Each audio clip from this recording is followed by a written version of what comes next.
a day one executive order opposing the Biden administration's global tax surrender.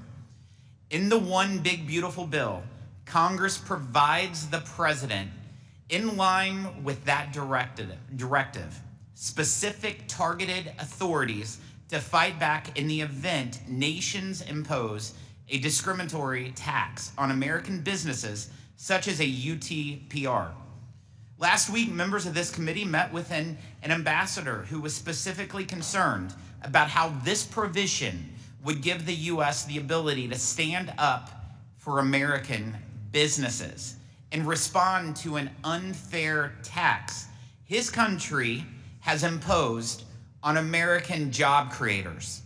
Secretary Bessent, why is it important for the Treasury Department and the President to have strong protective measures like the one provided in the one big beautiful bill to fight against foreign taxes that discriminate against American companies? And how will the administration ensure that the use is targeted and in a manner to protect or replace U.S. tax revenue? Mr. Chairman, for whatever reason, the previous administration chose to outsource American sovereignty on tax matters, and the Trump administration believes that is unacceptable. Unacceptable. Many other countries would seek to pull in revenues from U.S. multinational corporations into their treasuries. And rest assured that the provisions in the one big beautiful bill to combat this are a staking out of our fiscal sovereignty. The U.S. tax system will stand next to what is called Pillar 2, and other countries are welcome to relinquish their fiscal and tax sovereignty to other nations. The United States will not. So this bill will allow us to prevent our corporate revenues from being drained into foreign treasuries, and that is in the hundreds of billions of dollars. Thank you, Secretary. President Trump is also using tariffs to level the playing field and demand fair treatment for American workers, farmers, and manufacturers. Secretary, you are on the front lines of the president's economic policy agenda, including through your lead role in trade negotiations to demand fair treatment from China over the last couple days.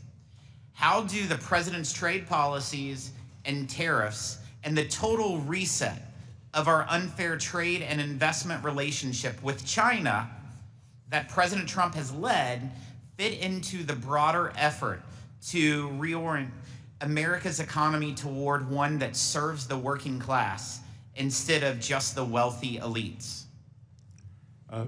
Mr. Chairman, China currently has the most imbalanced economy in the history of the world. They now have an approximate 30% share of global manufacturing, and they continually grow their manufacturing base.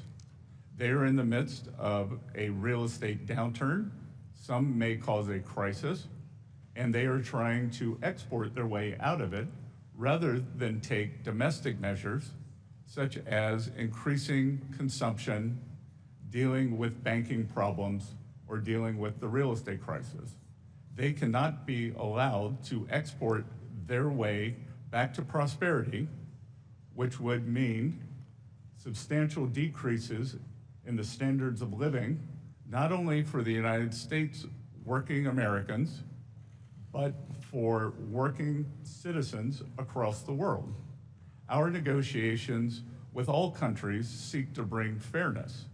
And I will echo President Trump's remarks.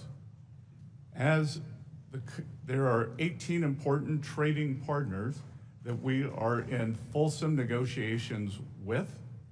Many of them are coming to us with unimaginably good trade deals to bring down tariffs, non-tariff trade barriers, which the academic research has shown to can be even more pernicious than the tariffs, currency manipulation, and the subsidy of labor and industry. But as these countries come to us, and I look at the list, and I think, how could this have happened? How could this have happened? That the United States willingly became party to such unfair and unbalanced trade. And as President Trump has said, I don't blame the other countries. If you could get away with it, you should. It was those sitting behind the Resolute desk or those making trade policy who've allowed this to happen over 40 years. And we are determined to rebalance that for the American people. Thank you, Secretary. I now recognize the ranking member for any questions he might have. Thank you, Chairman. So maybe we could stick to a couple of facts here, as previously discussed, and that is that if you made $1 million last year, you're going to get about $84,000 in tax relief with this bill. If you made under $50,000, you are likely to get about $1 a day. The President said that we'd have 90 trade agreements in 90 days. We're 89 short because of the manner in which some of these allies have been offended. We want trade balance for sure, but we also want to make sure that it's done in a manner that will last, not subject to the whims of the administration. I understand, Mr. Secretary, that you don't agree with some of the economic forecasts that have been projected as it relates to the big, beautiful bill. So Penn Wharton says this bill will add trillions of dollars to the national debt. The Yale Budget Lab says this will add trillions of dollars to the national debt. Well, we're 0 for 2. But how about Maya McGinnis? Not exactly known for their socialist leanings. They say this will add trillions of dollars to the national debt. Well, let's go to the Tax Foundation, hardly a left-leaning political organization. They say this will add trillions of dollars to the national debt because the money's going to be borrowed. Here, facts should matter. The advice of experts should matter. We have seen the bond market's reaction to some of these proposals. They're jittery. But you know what? In this committee, we listen. The administration is putting its head in the sand on this debt issue. The facts are going to be hard to escape. So let me turn to the impact of budget reconciliation as it relates to health care. In addition to adding trillions to the U.S. debt, the bill will cause 16 million Americans to lose part or all of their health insurance, according to CBO. We know what the consequence will be of losing health insurance for the American family. More visits to the emergency room, more postponed treatments, more bankruptcies that will come because of it. The problems that people have with health insurance only mean that later on the problems pile up. Bad health, the challenge that is now going to occur for our rural hospitals, surely many of which will be forced to close. Cutting more than $1.5 trillion from Medicaid, Medicare, and the Affordable Care Act certainly will mean job losses. No industry can sustain $1.5 trillion in cuts while we borrow money for a big tax cut that, despite what has been said here today, still favors people overwhelmingly at the top. Let me say, in regard to the testimony, Mr. Secretary, that you've offered, there's another key consideration here. You're suggesting that the improvements at the IRS have all taken place in the last 6 months? It's because of what we did with the Inflation Reduction Act. That's why the improvements have taken place, the technological upgrades that have taken place as well. We have a pretty good understanding of this. We want to use artificial intelligence for better tax collections. But all of this just happened in the last 6 months. That's our understanding based upon the testimony. The Commonwealth Fund, cuts to Medicaid and SNAP are going to lead to the loss of over 1 million jobs. The American Hospital Association estimates that tens of thousands of hospital jobs will be lost as a result of these cuts. Furthermore, a professor at Yale has said that this will conservatively cause tens of thousands of unnecessary deaths. Worse health care, job losses, more borrowed money. The American people deserve considerably better than what we're being told. But let me offer this challenge, Mr. Secretary. We would be prepared on the minority side to work with the administration and direct tax relief back to people under $400,000 of joint income, as opposed to the suggestion that is being offered here today. And if you disagree with the number that I offered about tax relief for somebody who made $1 million last year, let me give you the last 30 seconds to speak to that. Representative Neal, I have great respect for you. We've had good conversations, but respectfully, if I weigh 1,000 pounds and you weigh 50, and I gain 10 pounds, or I gain 10%, I have gained 100,000. That during President Trump's first tax cuts, the share of taxes paid by the high end of taxpayers, they increased by more than 7%. And I'm sorry, I chuckled when you talked about the IT at the IRS. The program is 35 years behind schedule, 35 years. And is wasting $2 billion a year. That's why we put the extra money in, Mr. Secretary. No. The extra money went in for bodies, and whistleblowers acknowledged that standards were being lowered to bring in new agents. The money is not the issue here. It is how the money is spent. That's exactly right. We agree on that, how the money is spent. And the last point that I would make... It has been spent poorly. Let me make this last point, Mr. Secretary. Do you agree with the idea that in 2017, that the federal government, emanating from this committee, borrowed $2.3 trillion for that tax cut? What I believe is that everyone on the Democratic side voted for the biggest blowout for the deficit in history, and that we are suffering from that.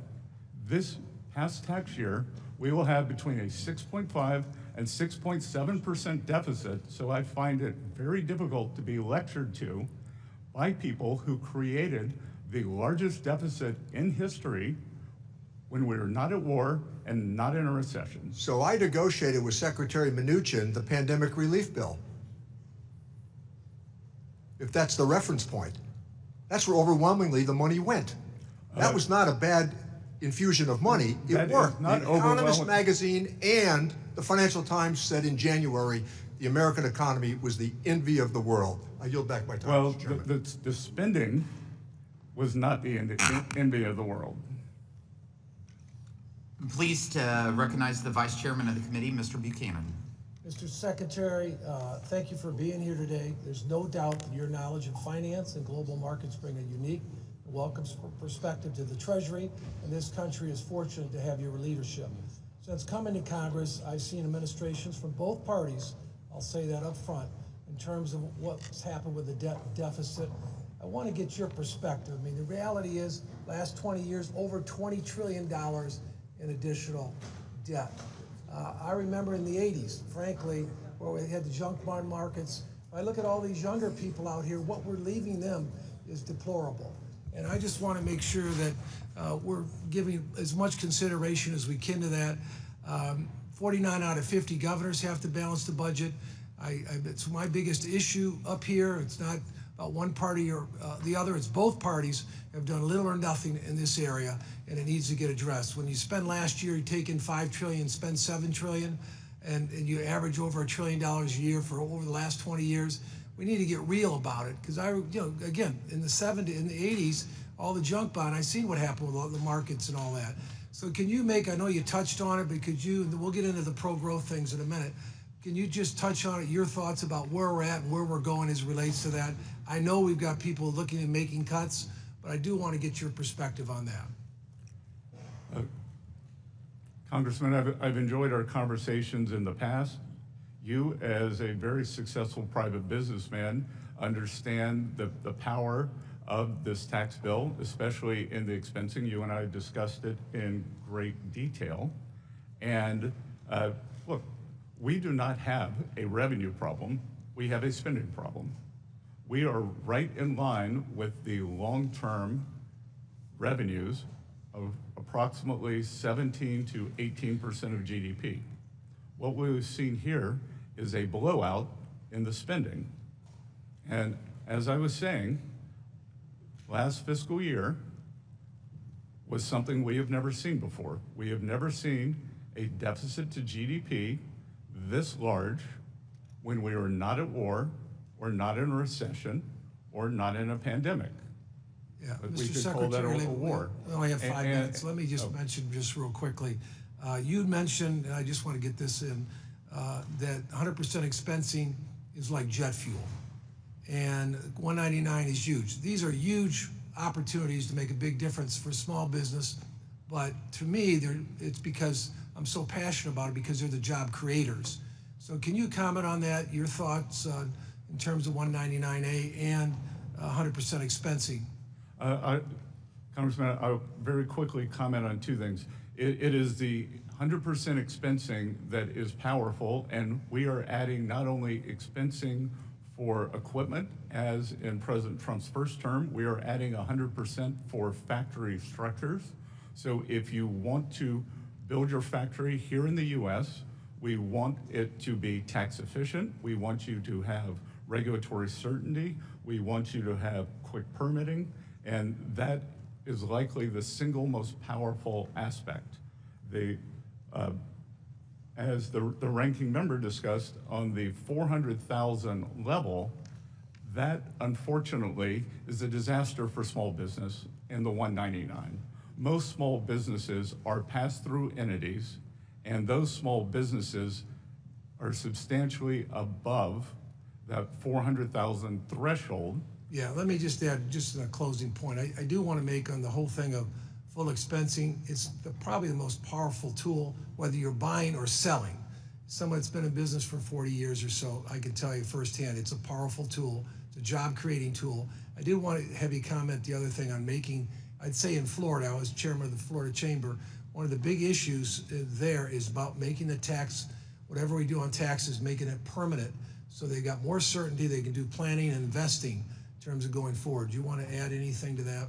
Yes, sir. I was with a group of business leaders earlier this week, and they were telling me that they are, in fact, holding back on CapEx because they need for the tax bill to pass so that they will have certainty that the 100% expensing will come back. I think that we will see a sharp upward break in terms of CapEx as soon as we pass the One Big Beautiful Bill. Thank you, and thanks for your leadership. We're excited you're here today. Thank you. Thank you, Mr. Doggett. Thank you. If beauty is in the eye of the beholder, certainly I can understand, Mr. Secretary, why you and the members of the Trump cabinet are so enthusiastic about this beautiful bill. It gives so much to those at the top, and of course, Trump appointees are not just in the top 1%, but the top 1,000th of 1%. I applaud your personal success, but isn't it true that for you and for a number of cabinet members and other Trump appointees, simply not having your taxes restored to the level that existed when President Bush and President Obama were in office at 39.6% will provide you very substantial personal benefit? Yes or no? That is not a yes or no question, sir. All right, if you can't answer it. As many people Thank you, reclaiming my time. If you can't answer, have different tax reclaiming my arrangements. time, please, sir. And it is shown, Mr. Chairman, I don't want my time taken if the witness will not yield. I would recommend, Mr. Doggett, that if you asked a question, at least allow them to answer. You can recommend it, but you're taking my time from your him time is answering the moving, questions. so Continue. use it. Let me say, I understand you can't answer that with a yes or no. I'm concerned about the weaponization of the Internal Revenue Tax Code by the President and your role in it. Section 7217 of the Internal Revenue Code makes it unlawful for the President and his partners like you requesting IRS to conduct or terminate an audit or other investigation of a particular taxpayer. Section 6103, as you're familiar, protects taxpayer privacy. Yet in violation of both, the President began threatening Harvard in April, and on May 2nd, he declared, we're going to be taking away Harvard's tax-exempt status. It's what they deserve. And you've been part of the we when you said on May 23rd that you publicly declared that you were moving forward on this. that there were a substantial number of rules that Harvard may have violated. Can you tell me, yes or no, whether you can pledge to avoid any interference in IRS audits or investigations of particular taxpayers? And if you can't answer that yes or no, just say so, and then I'll move on to the next question. Sir, that is without question that I will follow the law. All right, sir. Can you tell us whether, yes or no, you can report back to this committee in 30 days after investigating to assure us that there have not been any requests by the president, any political appointee, or any family member of the president to direct or influence the audit or termination of an audit or investigation of any taxpayer or entity?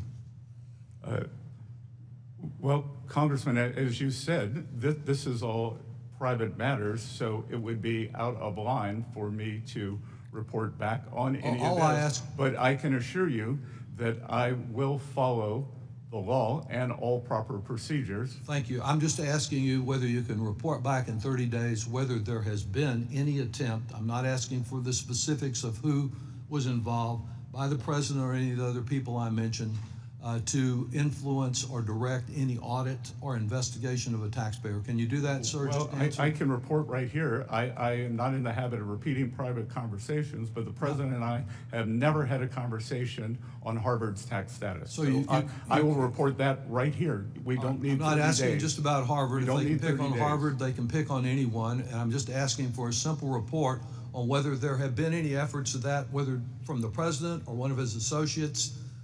And it would seem to me that would be easy to do. But let me move also to the question of privacy as it relates to data sharing. Do you agree that there is no authorization for the IRS to share tax data broadly with DOJ or federal agencies for the general purpose of data consolidation?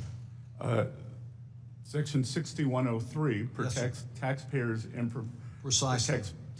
information. We have followed all proper procedures, and including in terms of the data sharing with the Department of Homeland Security. We are allowed to share taxpayers' information for those taxpayers who are believed to be criminals or have committed a crime. I'm asking you about DOJ and its apparent effort to have an omnibus information sharing agreement with agencies. Do you agree that you cannot share taxpayer data without statutory authorization from this Congress, and you don't have any for that purpose? We will follow the direction of the regulations and the court, sir. Are you sharing any taxpayer information with DOJ for this omnibus information sharing agreement where they seem to probe into the privacy of every American, consolidating it with Social Security and other private information? Or is there such sharing going on now, sir? Well, first of all, I would push back on that characterization. You can do so. And I just want to know if you're sharing in the time I will that tell you, remains. and there seems to be a misunderstanding among many people on your side of the aisle on what DOJ is. DOJ employees. I understand you had some misunderstanding about it, and Mr. Musk yourself, but let me ask you again, just simply on the question I'm asking, are you sharing any of this data with DOJ without congressional authorization? As I said, we are following all of the laws. Thank you. I would have appreciated an answer to my question, but I will yield back since my time has expired. Mr. Smith is recognized. Thank you, Mr. Chairman, and thank you, Mr. Secretary, for sharing your time here today. And I've not been around here as long as Mr. Neal has, but I do want to bring in a bit of a historical perspective that I think is relevant. Looking back, you know, we can argue about CBO and JCT, and it's an imperfect system.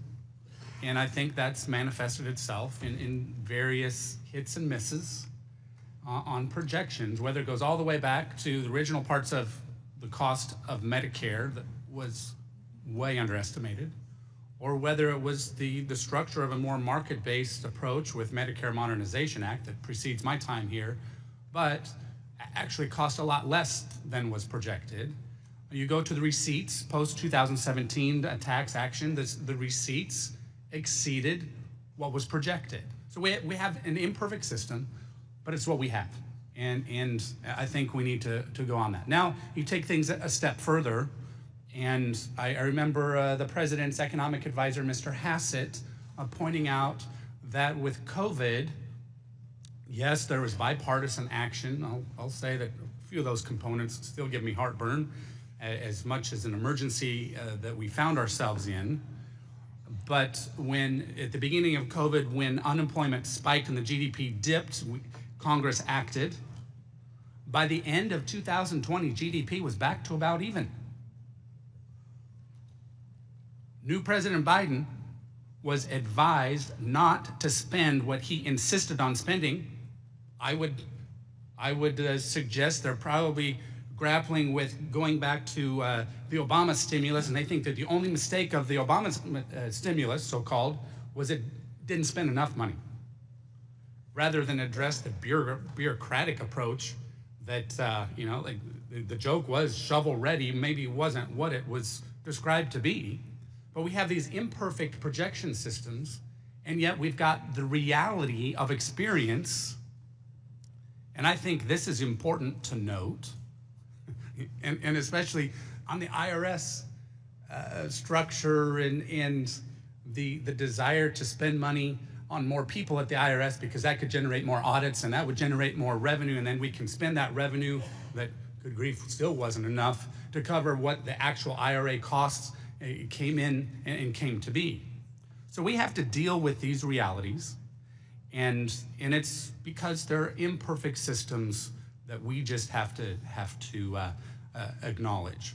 And that's why, Mr. Secretary, I had not heard the numbers on the IRS, and especially in these efforts most recently, that we were told that if we pushed back on the number of new IRS agents and auditors, we were going to undermine the revenues, and yet a different approach that focused more on technology, because there was a willingness to focus more on technology here on this side of the dais than there was with just hiring more people that actually, even in the best of scenarios, did not come to be. Thank goodness, I might add. But we are in a situation now where in 2017, we did what was right, and I'm glad that there was bipartisan support to extend a lot of what we did in 2017 that did not have bipartisan support then. Now, that didn't pass the Senate. We are where we are, and now heading into a situation where what we have at hand with this reconciliation bill is good for workers. It's good for workers. It's good for economic expansion and encouraging investment and increasing productivity so that we can grow the economy without triggering inflation. President Biden was warned not to push more spending by Democrats, I might add. I think of Mr. Summers primarily, advising against that. Did it anyway. We are still paying the price. We're trying to dig out from a lot of that. And that's why we're doing the bill that we are. Gosh, I have other things that I'd love to ask questions on. But I think it's important to realize that we need to deal with reality here. That's what we are doing. And Mr. Secretary, thank you. I look forward to further conversations, whether it's trade, whether it's IRS, whether it's various things that we need to do to get our country to a better place, realizing that the solutions are really in the private sector, in triggering everything we can on our side to encourage the private sector to provide more opportunity. Thank you. I yield back. Thank you, Mr. Thompson. Thank you, Mr. Chairman. Mr. Secretary, thank you for being here. You know, the economic outlook of the United States has soured a bit since President Trump assumed office. We've gone from record lows in unemployment, historic growth, and lowering inflation to unprecedented trade wars, volatile markets, and low consumer sentiment. And for the record, Mr. Chairman, I would like to enter surveys from consumers from the University of Michigan, a trade war impacting the shipping economy, and the OECD article on the downward turn in economic turn in the U.S. Without objection. Thank you. This is only made worse by the Republicans' big, ugly bill and the administration's proposed budget. I have a few items I want to raise with you, Mr. Secretary, but given our limited time, I want to focus on the projected impact of the reconciliation legislation. Economists from the CBO, the JCT, the University of Pennsylvania, Yale University, the Committee for Responsible Budget, and the Bipartisan Policy Center have all projected that this legislation will add trillions of dollars to our national debt.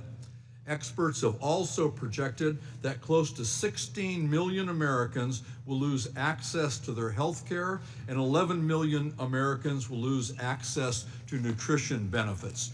These figures aren't coming from Democratic talking points. They're coming from economic experts with years of expertise.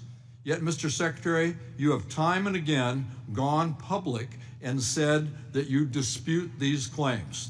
I believe you're a very intelligent and very competent individual. You're a Yale graduate, an adjunct professor, served as the managing partner of the George Soros Fund Management Office in London, and led Key Square Capital Management, a global hedge fund, and you're a billionaire. So the question I have is, why is it that you seem intent on disavowing any and all expert opinions that are inconvenient to your political agenda? Unfortunately, it strikes me that you are hell-bent on ignoring the warnings of any independent expert whose opinions may not serve your goals. When you worked in finance and your analyst told you that a proposal was a bad idea, I suspect that you listened to your analysis and didn't just accept the deal because the person proposing it said they were wrong and that their deal was a good deal. That would be wrong, it would be irresponsible, and it would be dangerous. I would submit that in the position that you have now, it is even worse. It's more wrong, it's more irresponsible, and it's more dangerous. Mr. Secretary, can you point to one independent study, one study performed by an expert PhD economist who is not on the payroll of this administration, that says that this legislation will not add to our national debt? Well, Congressman, if Yes or no? Can you point to one? if we want to look at the CBO, which No, I'm not asking you, is there an independent expert that you can point to that says that this bill will not add to our national debt? Yes or no? Yes. There is? Yes. What are they? Art Laffer. Pardon me? Art Laffer. Art Laffer? Great. That I don't think that one counts. Mr. Secretary, did the 2001 Bush tax cuts add to our debt? Sorry? Did the 2001 Bush tax cuts add to our debt? Yes or no? Again, Congressman. Yes or no? I think it's important to look at framing here. Okay, I'm reclaiming my time. It's clear that you're not going to answer the questions that are asked. And let me make it real simple for you. The Bush tax cuts added to the debt. The second round of Bush tax cuts added to our national debt. The last Trump tax cuts added to our national debt. And every expert will tell you that the proposed Trump tax cuts will also add to our national debt. That is the honest answer, and I would have expected you could have just given us a yes or no on whether or not these preposterous tax cuts that will benefit clearly the most wealthy people, the people who don't need a tax cut in this environment, will add to our national debt. This is bad public policy, it's bad for the American taxpayers, it's bad for our economy, and it's atrocious for our future in regard to the national debt. And I yield back. Next, we have the chairman of our tax committee, Mr. Kelly. Thank you, Mr. Chairman. Thank you for holding me. Mr. Secretary, thanks for being here today. We get into these back and forths, and it comes down to who struck John. I think both sides of the aisle can talk about things and policies in the past that caused wherever we are today to be wherever we are today. The question isn't about the history of how we got here. The question is, how do we remedy it? How do we fix it going forward? I'm from the private sector. And I really do believe before anybody should ever serve in public office, they should have been in the private sector and worked where they got paid on commission only and had lost their job at least once and had faced an unbelievable task of trying to keep your business open when there was no revenue coming in. So I don't want to grill you and all these things of asking you a question and not allowing you to answer it, because that seems to become the thing. I'd rather go back to consistency and certainty. The hardest thing for anybody in the private sector is trying to figure out what the next administration is going to do, or what's going to happen at midterms, and whether I'm going to make an investment or not going to make an investment, because that can change overnight. I get that, and I'm sitting here now and I'm trying to figure out, no wonder hardworking American taxpayers have lost faith in the way we operate. But I just want to ask you this, because I think it's really critical. So I have kind of a little bit of a football background. I look at this, we're in the fourth quarter now. It's a 2-minute warning and no timeouts left. I want you to share with us what could happen, and forget the Potomac amnesia about who's responsible for it. Let's go to what actually is going to happen if this bill doesn't get passed. How is it going to affect hardworking American taxpayers? Congressman, good to see you again. It is what we call in economics a sudden stop. It would be cataclysmic. It would be the largest tax hike in history. It would be a disaster for businesses, for working Americans, and for our status in the world. That to have this happen, we would see increases in taxes on thousands of dollars of working Americans. We would see business contract, and we would see a substantial increase in the unemployment rate. So as you look at what's taking place right now, and I think there's always the back and forth about do these tariffs work, do they not work? Just from a standpoint, your background is incredible for you to be in this position today. So I want to thank you for doing that, because you stepped out of a pretty comfortable life where people weren't firing questions at you and not allowing you to answer them. Just going forward, and you told people just now what's going to happen if we don't get this passed. So what is it that, in addition to what we could do, that we're not already doing? Congressman, it is certainty and permanence. As we have seen, the corporate tax rate is permanent. We are not arguing on that here. Businesses have great certainty. Households do not. Small businesses do not. And this administration, myself especially, given my small town roots, they are laser focused that Main Street can do well here. And Main Street is a series of small business owners who work every week to make payroll. On average, 9 employees, family owned, and this would be cataclysmic for them. On the other side, having permanence, being able to invest, being able to hire more workers, being able to expand, will lead a Main Street resurgence. We will also see a manufacturing resurgence. Approximately 9% of Americans are now engaged in the manufacturing sector. History has shown us that wage growth occurs more readily in the manufacturing sector for working class Americans than in the service sector. So the combination of small business and manufacturing, along with the president's tax agenda for no tax on tips, no tax on overtime, a tax cut for seniors, and the ability to buy a new American-made car and deduct the interest, they will solve this horrendous affordability crisis.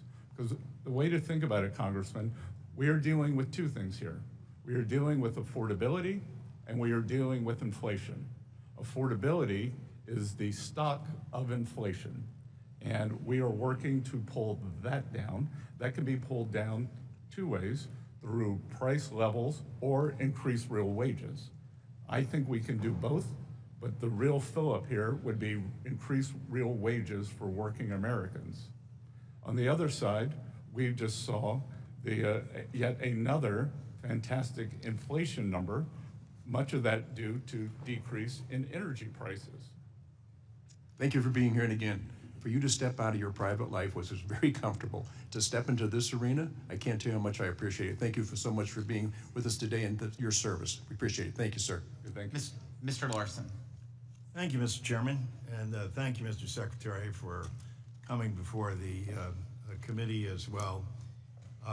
It's pretty clear, and listen, you know, who needs to get into arguments when you need answers?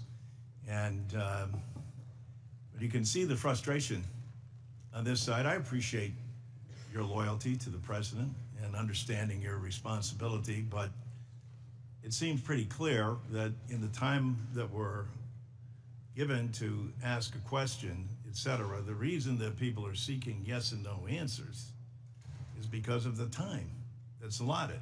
There's nothing to do with you personally or whatever. You're obviously very bright and intelligent. So, Mr. Secretary, would you agree that I give great credit to Representative Massey, who stood on the floor and addressed the Congress during the debate on this bill. And he never criticized the president. He never criticized a fellow Republican. What he did was address the facts. And he laid them out very clearly. Let me quote what he had to say here. This bill is a debt bomb ticking. Congress can do funny math, fantasy math if it wants, but bond investors don't. This week, they sent us a message. Moody's downgraded our credit rating, and the bond investors who buy and finance our debt demanded higher interest rates on a 10-year note, 20-year note, and 30-year note. What does this mean? Very soon, the government will be paying $16,000 in interest for paying $16,000 of interest alone per U.S. family. What are we telling them? Instead of taking care of that problem, we are going to give them a tax break. The frustration you hear up here, of course, is that there's denial that tax breaks don't add to the national debt. Was Moody's wrong? Was Representative Massey's assessment wrong? I can tell you that clearly Representative Massey doesn't understand the bond market, and that any 24-hour window, as he's just said, is incorrect. That I will point out that the U.S. 10-year, which I repeatedly reference, is the only major 10-year bond that has a lower yield this year. So has a lower yield today than it did on January 1st or January 20th. German yields are higher, Japanese yields are substantially higher, but U.S. 10-year yields are lower. So I'm not sure what's on Representative Massey's mind. So Massey is wrong, and Moody's was wrong too? Moody's, even the Democrats say that.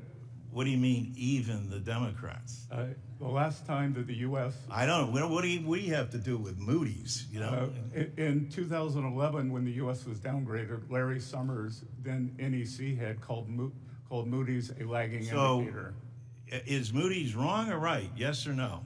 Moody's is a lagging indicator. Okay, and so anyone who you can understand the frustration, and I appreciate your Moody's intelligence and ability to talk over. But when we're addressing the American people and we're in a hearing like this, someone as bright and as capable as you are could explain to the American people and still remain loyal to the president, loyal to our colleagues on this dais who supported the bill.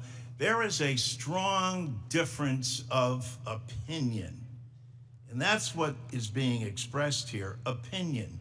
There's no focus or dedication on the actual facts. We'll find that out, and people on this aisle are saying, well, don't worry, there's going to be no impact on kids not getting food, 16 million people being kicked off of their health insurance. That's some mirage. That's some fictitious notion that Democrats have made up. And this national debt stuff, Well, whether it's Moody's, whoever it is who has come out, whether it's the Wharton School, they're all wrong or misguided or uninformed, as Secretary Massey was. I yield back. Mr. Schweikert. Thank you, Mr. Chairman. Mr. Secretary, how's the jet lag? Been better. Yeah, it's Been better. Look, it's impressive, but I don't know if you get frequent flyer miles for all this traveling. No, but I take my responsibilities of reporting to Congress very seriously. No, we appreciate you making the effort to get here. I'm going to give you something that's a little bit different, but it's more some of the things we specialize with the Joint Economic Committee and those. We'd like to actually engage, this is probably more technical staff, on what we can do to actually, there's things we can do policy-wise, message-wise, product-wise, in regards to moving away from notes and bills and being able to create some additional interest liquidity on the bonds, moving out in the curve. And with past Treasury Secretaries, we've done presentations on everything from Professor Schiller's Trill's idea, where it's a bond, but it actually has a slight attachment to as an equity interest in the U.S. tax receipts, so therefore it's sympathetic with tax revenues, to things you've actually written about, or your team around you have written about, certain gold indexes and other things for long-term debt. My interest is very much, and this is a intellectual conflict many of us in Congress have, the substantial portion of growth of debt is demographics. We don't like to tell people the truth, but we have a dramatic shortage of young people in the country. Today, compared to 20 years ago, we have double the number of people 65, but our 18-year-olds are exactly the same as 20 years ago. It's demographics. And we're going to try to make demographics partisan, because that's what we do. How does someone like me work with your team to actually give you product ideas, messaging to the markets and liquidity that going along on the curve is stable, and we're going to be there to protect our full faith and credit? Congressman, you raise a very important issue, and what you're talking about is something called the dependency ratio. The U.S. is the only major industrialized economy where that ratio is roughly stable. It is in slight decline. Many other economies, Italy, Japan in particular, they are seeing the dependency ratio blow out, and hence their productive capability. We would welcome the opportunity to engage with you and your staff on any ideas that you may have. Right now, we are committed to the regular cadence of Treasury issuance as it is. I would add that in my lifetime, and I can't believe, to go back to experts, we always see, it's this industrial revolution, it's that industrial revolution. I'm not sure whether we're on the fourth or fifth, but I do believe that we are on an industrial revolution, an AI revolution that may lead to a productivity breakthrough that could be very important. Mr. Secretary, you're stealing one of my speeches, but synthetic biology, AI, automation, and that's actually, it's a side conversation on reindustrialization and the actual statistical information of how much of that's going to be labor substituted by automation, and therefore we may not get the same wage growth in the academic literature, but that's going to geeking out a little bit. My great interest is, I don't believe many of us on this committee have spent enough time, whether it be a Democrat in the White House, a Republican, on debt management, and the fact we on this committee have the responsibility to work with you in Treasury to have as much stability in that model. Because today we borrow, what, about $72,000 a second outside the math for extraordinary measures. I haven't done it by second, but I think yeah, on a daily basis. But Congressman, I can tell you, the thing that would give us the greatest debt stability is the increasing the debt ceiling. No, because I don't disagree that with... is a cataclysmic outcome that we will never allow to happen. Mr. Secretary, absolutely agree.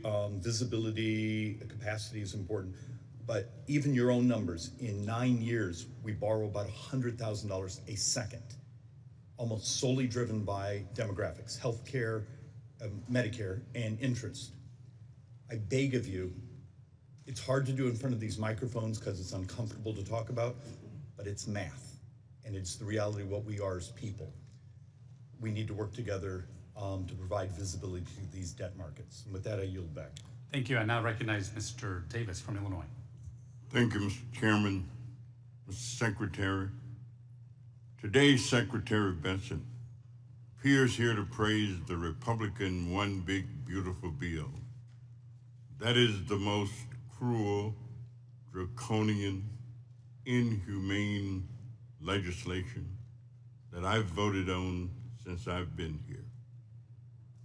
Government, I seriously believe, should help people and not hurt them. I reject this bill that makes poor people poorer, sick people sicker, and hungry people hungrier. I reject this bill that rips health care from 16 million Americans, with over 498,000 Illinoisans expected to lose their health insurance, including 102,000 children and 27,000 seniors in my district alone. I reject this bill that threatens my constituent Deborah and her 2 children, whom she adopted from foster care. The picture behind me shows Deborah's children, who are medically fragile and rely solely on Medicaid for their health care.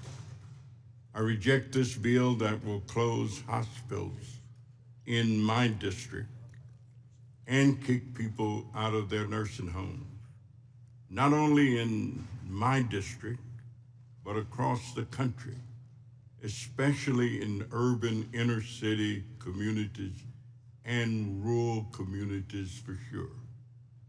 I reject this bill that explodes poverty and suffering while giving wealthy trillions in tax cuts.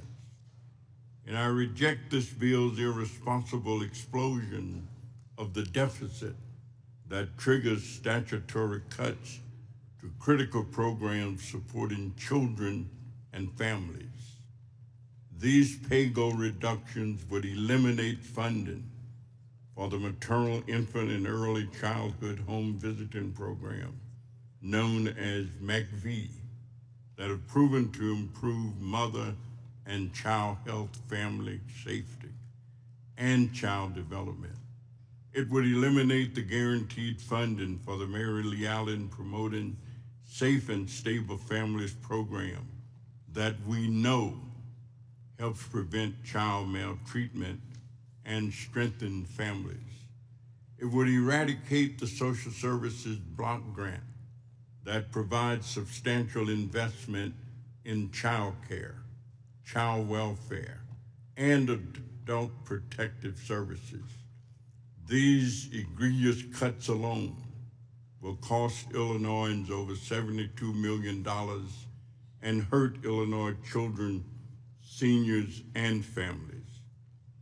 I reject this bill that gives tax cuts to the wealthy, paid for by denying and depriving low-income, poor people, senior citizens, sick people, unhealthy people, the health care, food assistance, housing assistance, and economic development opportunities that they need. This bill reminds me that there is something rotten in Denmark.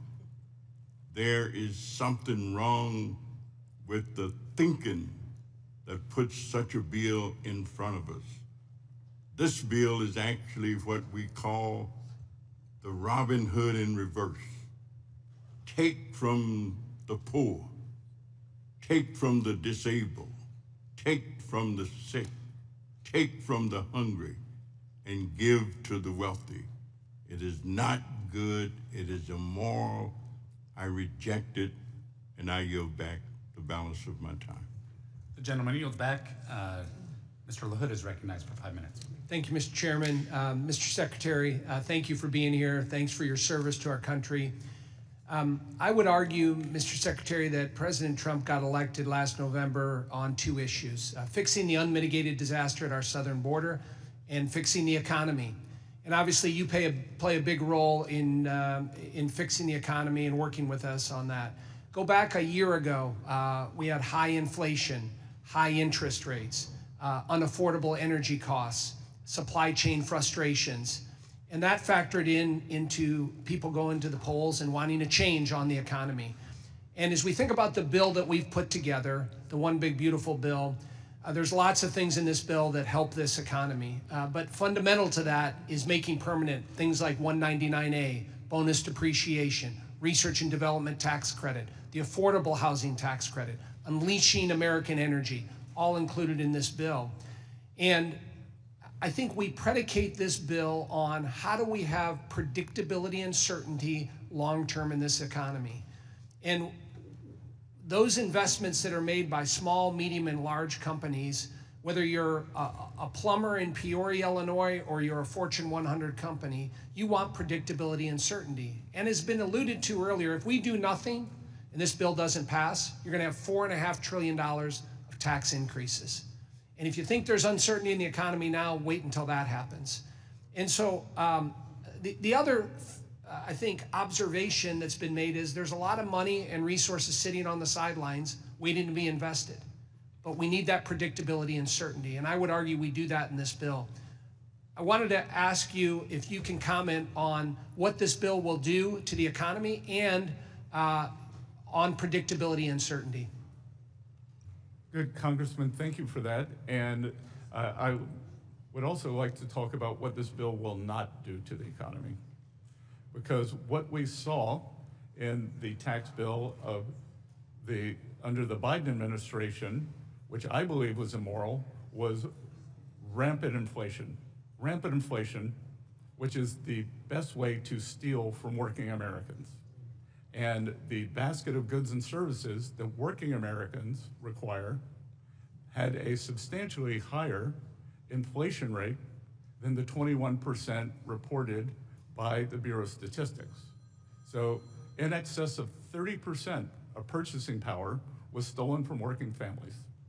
We had, in the summer of 2024, we had a record amount of food bank usage in the United States of America at the same time that the previous administration's tax bill, we had a record number of trips to Europe.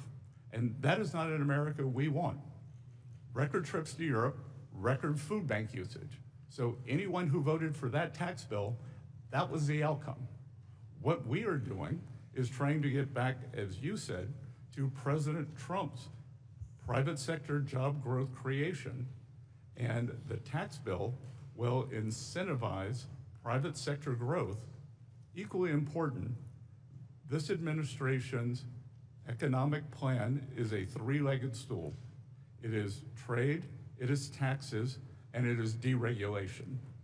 And what we saw under the Biden administration that created the great inflation was we saw the impetus in spending as the government flooded the zone, but we saw substantial regulatory increase, so a demand shock was met with supply constraints. What we are doing with the help of this committee and congressmen like you, we are creating a private sector demand shock that is going to be met with a deregulatory release. So we will go back to 2018 and 2019, we will have strong growth and it will be non-inflationary. Thank you, Mr. Secretary. I yield back.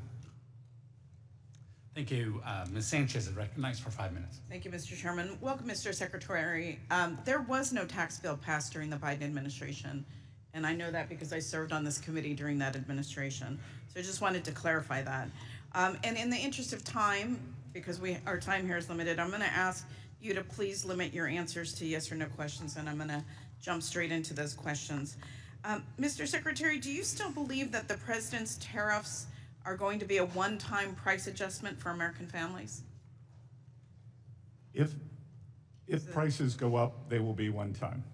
Okay, well, unfortunately, you appear to be talking out of both sides of your mouth, because you yourself have admitted, after conversations with Walmart, that some tariff costs are going to get passed on to consumers. And in fact, we've already seen that prices are rising on many everyday goods. No, Congresswoman, please don't interrupt me. we had The time is mine. The time is mine. Please don't interrupt me. I will ask you questions and I will grant you an opportunity to answer them, but please don't interrupt me during my time. With pleasure. Okay, I know I'm a woman, but please try to limit yourself to answering my questions. No, I'm sorry, but we get talked over all the time, and I don't want that to happen at this hearing. I would remind members, the gentlelady is recognized. Please proceed. Thank you. The time is mine. Clothing is going up 20%. Shoe prices and canned goods like chicken noodle soup and canned fruit and microwave meals have gone up 15%. Toys are getting more expensive. Walmart just raised the prices of dinosaur action figures by 38% and baby-born dolls by 43%. Household goods like drills, toolkits, vacuums have also gone up. Stanley Black & Decker recently announced higher prices for all of their products, and these are just some of the products that are affected. On average, Trump's tariffs are estimated to cost households $3,000 more for the same goods than they would have last year. And that's money that could be going to... That's incorrect, and that is I'm not sure incorrect. who's estimated. The best estimates are that consumers will pay $3,000 more for the same goods and that estimate is from that whom? they did last year. That estimate's from whom, I will get you the estimates. Right, because that's money that could be going to paying goods or paying rent and groceries. And it's clear that Trump's trade wars are hurting American families. Yet all we have to show for the economic pain are news reports of these flimsy trade deals. And I understand, Mr. Secretary, that you are co-leading the China trade negotiations. Do you think that China is a reliable trading partner? I think we will see. Well, pardon me for being skeptical of this administration's ability to get anything meaningful out of trade negotiations with China, because this administration is too swamped with trying to negotiate with 90 countries around the world. And to me, a poorly negotiated trade deal with China is probably not worth the paper that it's written on, because this is China's China's track record. These are facts. In the Trump administration's Phase 1 trade deal, China promised to increase purchases of U.S. goods and services by $200 billion over 2 years. Countless reports, and you yourself, have noted that China has failed to meet these purchase commitments. Those were purchase commitments that were negotiated by Trump in his first administration. They met their agreements under President Trump in 2020, and President Biden did not enforce them, and the Chinese delegation told me that they did not believe they needed to adhere to them. Reclaiming my time, that's incorrect. China has also not made the structural reforms that they promised Trump that they would. Many U.S. companies still reported widespread intellectual property theft and counterfeiting. So excuse me if the last attempt by the Trump administration to secure meaningful change from China doesn't exactly inspire any confidence in the current negotiations. And, you know, quite frankly, negotiating trade agreements with China requires more time and effort than this administration has given so far. And that's why I was alarmed to hear this morning that Trump said that the U.S.-China deal was done after just 2 days of talks in London. Mr. Secretary, the press release on this so-called deal looks more like a framework. Congress, who has the constitutional authority over trade, needs the details of this supposed deal.